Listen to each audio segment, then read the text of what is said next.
Dans sa progression à l'intérieur du Sahara, après le départ des troupes espagnoles, les Marocains ont tout d'abord décidé, sur le plan stratégique, de s'implanter fortement dans les centres urbains, à El Ayoun bien sûr, et surtout à Smara.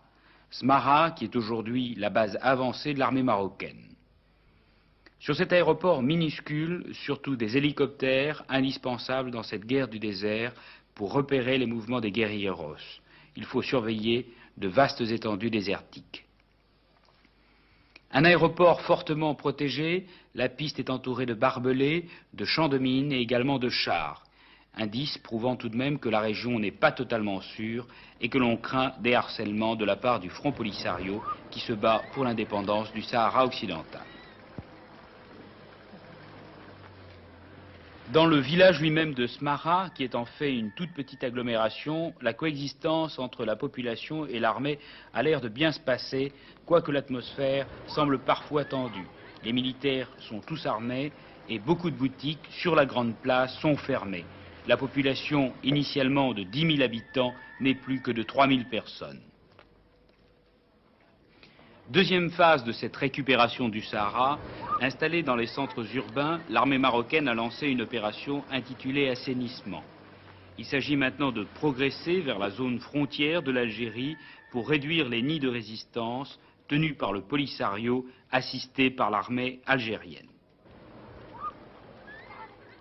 Le Maroc n'a pas l'intention de tolérer l'installation de sanctuaires et ils se sont décidés à attaquer le point d'eau d'Amgala où s'était retranché un bataillon de l'armée algérienne avec tous les risques que cela pouvait entraîner d'aggravation du conflit entre les deux pays. Cette position d'Amgala qui vient d'être récupérée par l'armée marocaine a une grande importance sur le plan stratégique.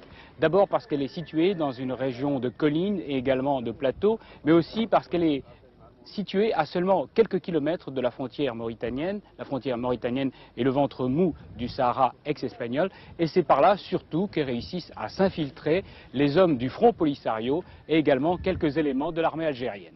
La dernière bataille que nous avons livrée au Sahara, c'était la bataille d'Amgala, où des unités de l'armée algérienne s'étaient installées. Et nous avons été obligés de monter une opération pour les déloger d'Amgala, qui fait partie du territoire marocain. Est-ce que cette bataille a été dure?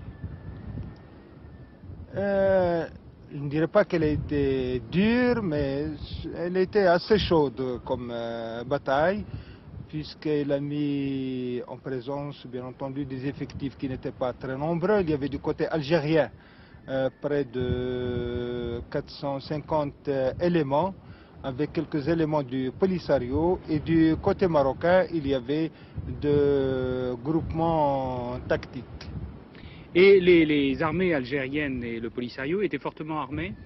Oui, comme vous l'avez constaté vous-même, vous avez vu des armes qui vont du pistolet jusqu'au Strella, c'est-à-dire le SAM-7. Est-ce qu'il y a d'autres points comme celui-là à l'intérieur du Sahara où l'armée algérienne est présente? Effectivement, il y a d'autres points où l'armée algérienne s'est installée et où elle est actuellement, mais j'espère qu'ils comprendront qu'ils doivent rejoindre leur foyer en Algérie et de laisser le Maroc tranquille. Autrement? Autrement, nous serons obligés de les déloger des autres points comme nous les avons délogés d'Amgala. Est-ce que vous ne craignez pas qu'il y ait un conflit direct, encore plus violent, entre les troupes marocaines et algériennes? Nous ne faisons que, comme je vous l'ai dit, nettoyer notre propre territoire. Et si nous trouvons des éléments qui s'introduisent sur notre sol, nous ferons tout pour les détruire. Vous nettoyez avec beaucoup de force? Nous mettons chaque fois, selon le terrain, selon les informations que nous avons sur l'ennemi, nous mettons les forces qu'il faut pour mener à bien notre mission. Toujours triste spectacle que celui de prisonniers, ces hommes algériens ou sahraouis du Front Polisario, on ne le sait pas, car il a été impossible de leur parler, sont emmenés par avion militaire à Rabat. Ils font partie des 120 prisonniers faits à Amgala. L'armée marocaine va dans les prochaines semaines poursuivre son avance. Elle est décidée à ne rien céder. Quelles sont donc les intentions de l'Algérie ?